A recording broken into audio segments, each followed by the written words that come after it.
turn to section 1.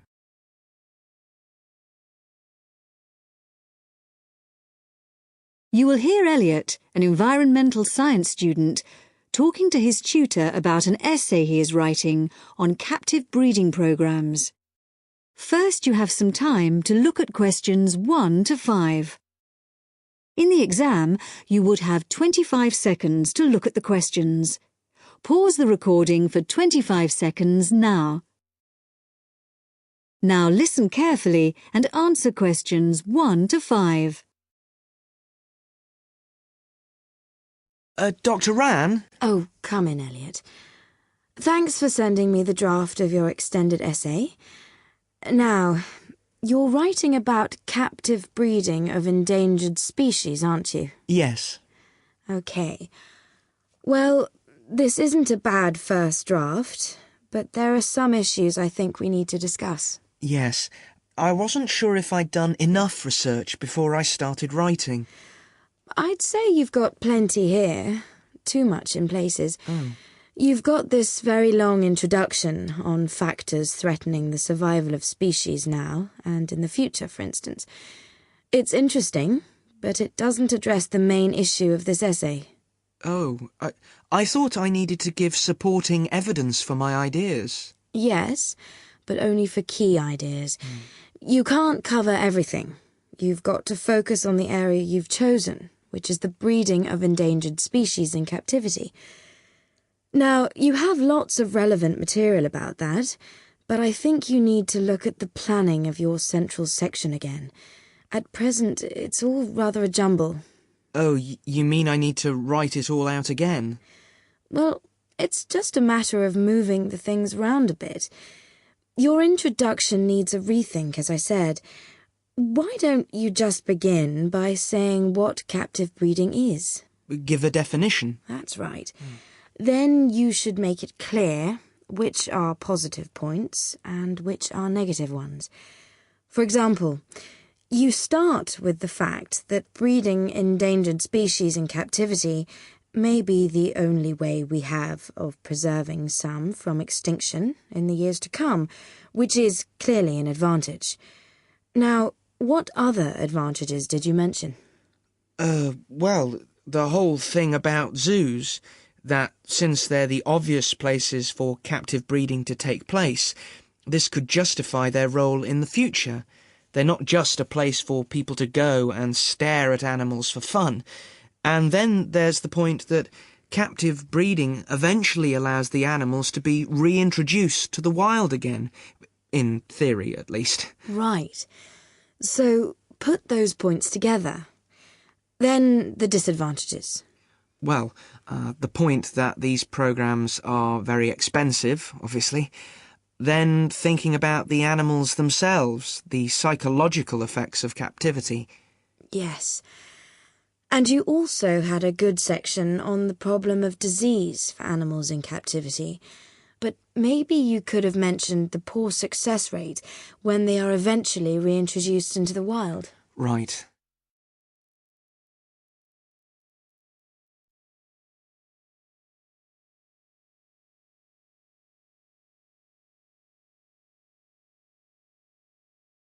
Before you hear the rest of the talk, you have some time to look at questions 6 to 10. In the exam, you would have 15 seconds to look at the questions.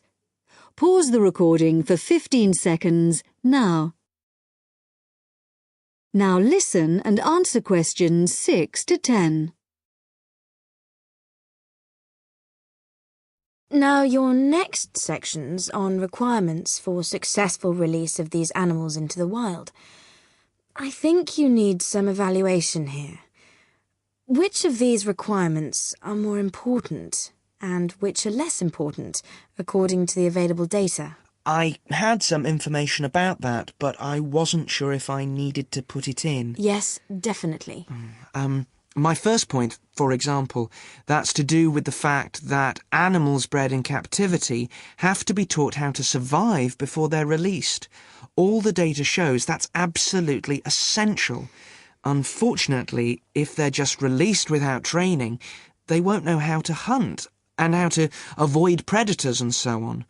Some articles suggest that it's necessary, actually, to provide food and shelter for the animals after they've been released, at least for the first few months. But the research suggests that this is less crucial to the successful reintegration of the animals. Right. You also mentioned the idea of providing employment for local people in the areas where the animals were being re-released, and education, so that they'll see the return of the animals into their habitats as a positive thing. Yes, that sounds important to me, but I couldn't actually find any statistics or information about it. And I'd have thought it was really important to screen the animals to be sure they were healthy before they were returned to the wild. But the figures show that actually it doesn't make much difference. That's surprising, yes. Did you get any data on the effects of acclimatisation? Yes, it showed that if animals are kept on the site where they were to be released for a time in order to acclimatise, they have a far better survival rate than those released directly into the wild. OK. Well, you've got some good information there. Have you thought at all about your final section? Well, I think I'll be looking at the whole question of habitat protection and whether in fact captive breeding is the answer, or whether we can protect endangered species within their natural habitat. That sounds fine. So, I think if you go away and make those changes, that sounds quite promising. Thank you.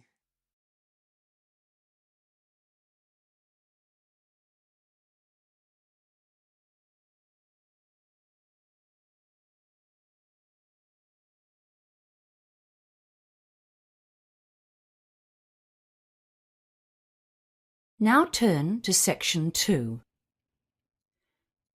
Section 2. You will hear a receptionist, Doreen, talking to a group of parents about the Daisy Daycare Centre. First, you have time to look at questions 11 to 17.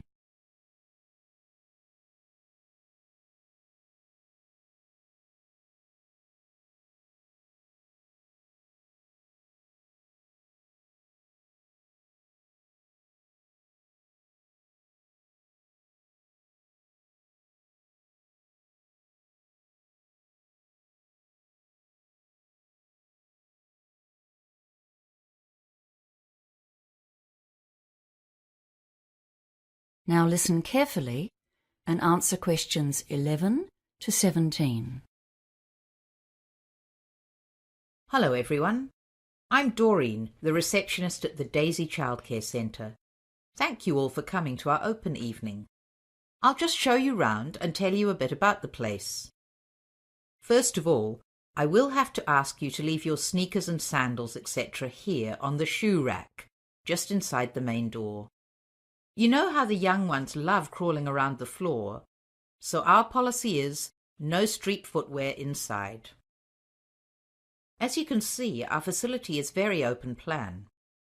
There are lots of different activity areas, and we like to have pretty good visibility throughout the centre. This central area to the left is where we all gather for stories, songs, and some games. That's why the big circular carpet is there. Everyone comes to sit there 2 or 3 times a day. I can see some of you looking at our TV. Some parents worry that we might just dump the kids there to watch rubbish all day. But of course that's not the case. In fact, we only use it occasionally. For example, we use it if we have a story on a DVD, and then we get the kids to do a bit of acting based on that. That bookcase there beside the TV gets a lot of use, though. Some of the older kids choose to sit and read or look at picture books in their free time, but we never allow them unsupervised TV. If you look along the wall on the far side of the little gate leading into the main room, you can see our kitchen play area. It has lots of utensils, pots and pans. And that cupboard closer to the corner is the dress-up cupboard. That's a very popular area, with the boys as well as the girls. You'd be surprised how much the boys get into acting and make-believe. Now over here, opposite the gate and behind the big lunch table, are the sinks and the painting area, and then the doors to the outside. To the right of those outside doors, you can see hooks and little cubby holes on the wall for coats, bags and outdoor shoes. The children can keep slippers in there, but most of them run around indoors in their socks or bare feet. If you can bear it, I think we should pop out into the cold for a moment to have a look round outdoors. We'll just stay under the veranda. The sandpit is over there at the far left of the outside area, and that box next to it is storage space for buckets and spades, and lots of trucks and diggers to push around or even ride on. The slide beside that is popular, and so are the 3 climbing walls over by the fence. Some parents think that's a bit adventurous for preschoolers, but the older ones love them. The ground is covered with bark, so it's not a harsh surface when they do fall. The ordinary swings and a tire swing are here in front, where we can keep an eye on everyone, and then the chickens are way over on the far right, so they can have a bit of peace and quiet occasionally. Okay, so let's go back inside, and I can talk about our rules and policies.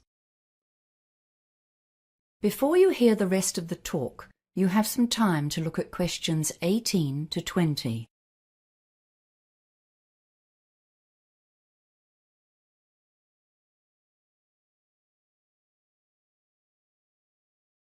Now listen and answer questions 18 to 20.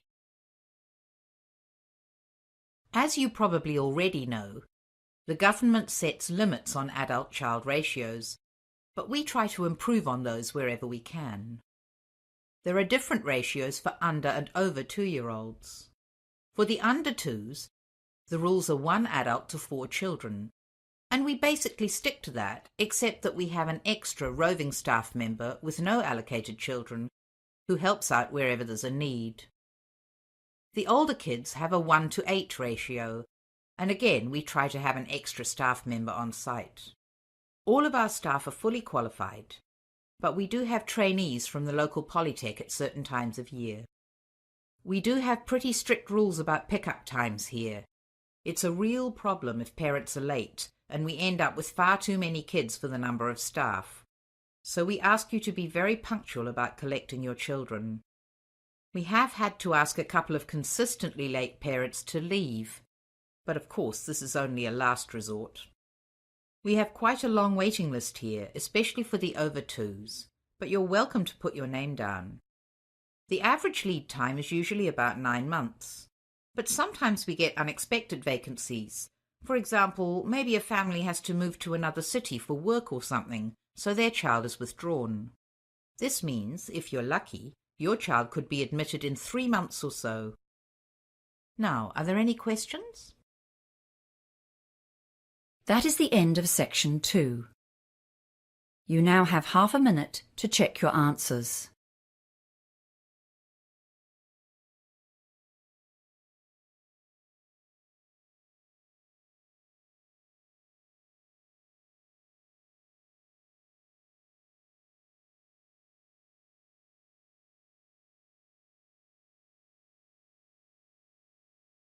Now turn to Section 3. Section 3. You are going to hear a conversation on rivers. First, you have some time to look at questions 21 to 25.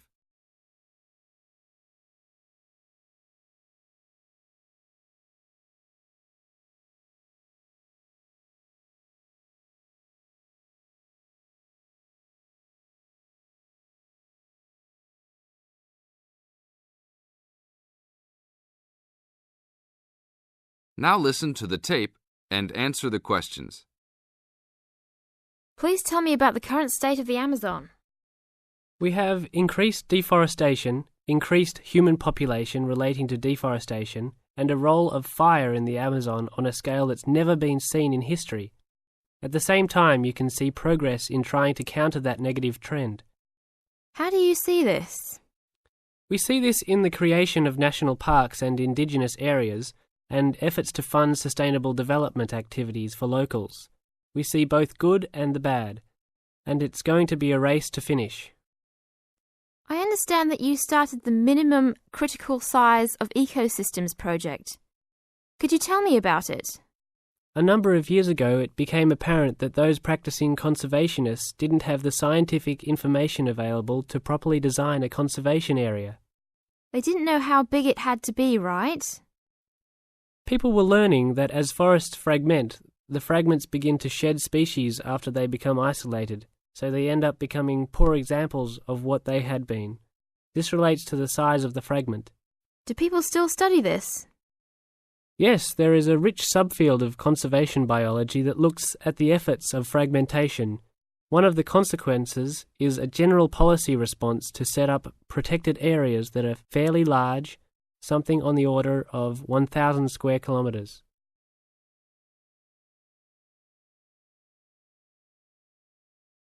Now look at questions 26 to 30.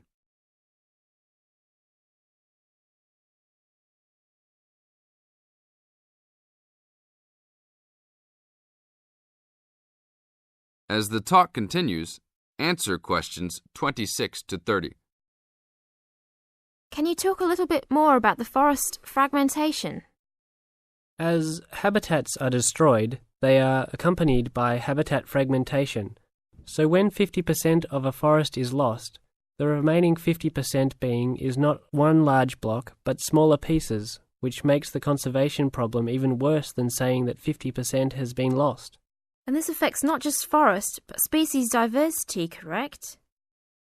In terms of species loss, we can't give you precise numbers about how many species are lost because of these fragmented landscapes, but we're beginning to get close to where we can make that estimation. And so one of the policy responses to all of this, beyond just trying to create large protected areas, is to try and reconnect the fragments. You've been active in many projects studying the Amazon region over the years. Can you tell us about that process of understanding the Amazon? When people first started looking at conservation priorities, there was not much information about the geography of plant and animal species. One of the first clues was an analysis done in 1969. This looked at bird species and found geographic clusters of species which occurred nowhere else. And those are priority areas for conservation. Was this when people began prioritising refuges?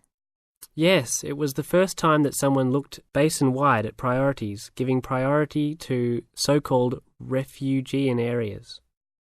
Was this when the new trend to use geographic information systems, or a GIS, started? That was in 1990 after we worked out a whole set of biological and conservational priorities and produced a big map using GIS. What are some of the things that GIS does? Well, there are several advantages of using a geographic information system. First, you can continually update the system so that it's now a constantly changing picture. You can actually watch changes. Then you can include large amounts of data, including information about the vectors of development. Roads, railroads, pipelines, hydroelectric projects, etc. And finally, because it is accessible on the internet, it makes this information available to anyone who's interested. This is the end of Section 3. You now have half a minute to check your answers.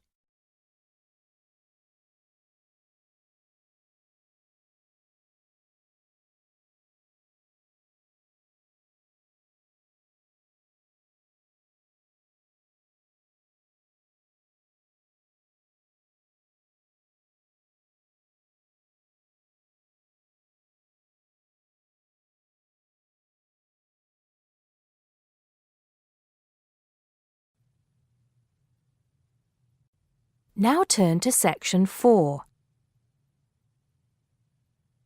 Section 4. You'll hear a lecturer talking to students about languages. First, you have some time to look at questions 31 to 36.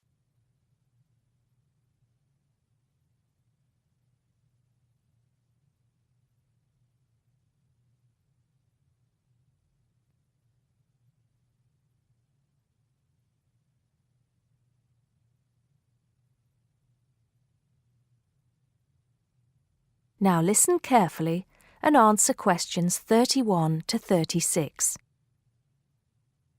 Good afternoon, everybody. Today, in the first lecture on anthropology, we're going to look at languages and how they are disappearing fast and what effect that's having on people and the world as a whole. We hear so much in the news about the possible extinction of animal and plant species in the world. It's a sad thing that one day certain animals will cease to exist. But how many of you are aware that the world's languages are facing a similar threat? Believe it or not, there are currently more than 6,000 languages spoken in the world today, but experts believe that by the end of this century, this number will be reduced to half. And as each language dies, the culture and specialised knowledge of a community dies with it. The unique knowledge of the environment, local wildlife, plants, animals, and ecosystems, not to mention the cultural traditions of the people themselves, will become lost forever. In essence, each language is not just spoken or written words strung together. Language has the power to hold the entire history of a people. Approximately one language dies every 2 weeks. This is an unprecedented situation. Never before in history has there been this rate of rapid decline. Most human languages are spoken by relatively very few people. Let's put this into perspective. The Ethnologue, the leading authority on the world's languages, has put together a list of every living language known to man. There are over 6,500, of which 6,000 have available population figures. Now, 109 million people speak just 10 of these languages, and they are the major languages of the world. At the opposite end of the scale, there are minority languages which are only spoken by a few people, and that's what this chart is illustrating. The number of languages is represented on the vertical axis, and the total number of languages that make up this group is an astounding 1,619. For each of these smaller language groups, the population range of speakers goes from 1 to 999. Even more incredible is the fact that out of these small languages, over 200 of them have a speaker population ranging from just 1 to 9. Imagine only 9 people speaking your language in the whole world, or even only 1 or 2 people. Now, let's think geographically. In total, there are 516 languages that are nearly extinct, where only a few members of the older generation survive.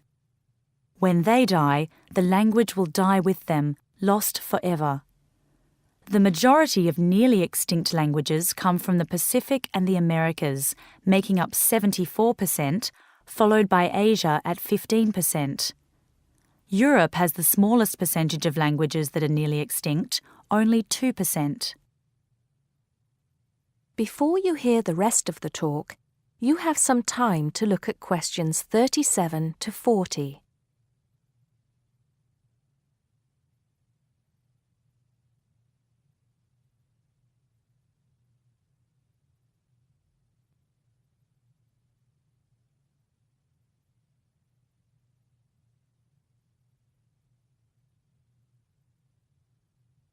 Now listen and answer questions 37 to 40. Entire languages which have survived for centuries are disappearing as we speak. But why is this happening now? There are several reasons for a language's demise. Globalization has made the world smaller, and technology has made it easier for people separated by vast distances to communicate in a common language, which further ensures the growth in economic status for such communities. Minority languages have given way to the main languages of global communication, like English. On a social level, speakers may feel the minority language to be old-fashioned and behind the times. Maybe even speakers are slightly embarrassed to speak the language of their forefathers, identifying more with an international language that brings with it improved economic status. Now, some do argue that a reduction in the number of world languages is inevitable, and anything to ease communication between nations is a good thing, and granted, there is a point to be made there, but what are the long-term implications of this? Consider this. Language, in both spoken and written form, is the vehicle for oral traditions to be passed down through generations. When a language becomes extinct, this link is broken and these oral traditions are lost. This has enormous implications for the identity of a community. We can't stop the changes that are happening in the world, but we can try to keep languages alive through language maintenance programs and by documenting languages before they disappear, so they can be studied and maybe even resurrected in the future. It's also important to remember that many people who speak threatened languages can neither read nor write. Helping them become literate goes a long way towards protecting the language. Preserving a language is not easy, but there have been exceptional cases where languages have been brought back to life. In Ireland, Irish Gaelic, once a dying language, through national determination is now spoken by 13% of the country's population. We'll go into what happened there in more detail in my second lecture. That is the end of section 4. You now have half a minute to check your answers.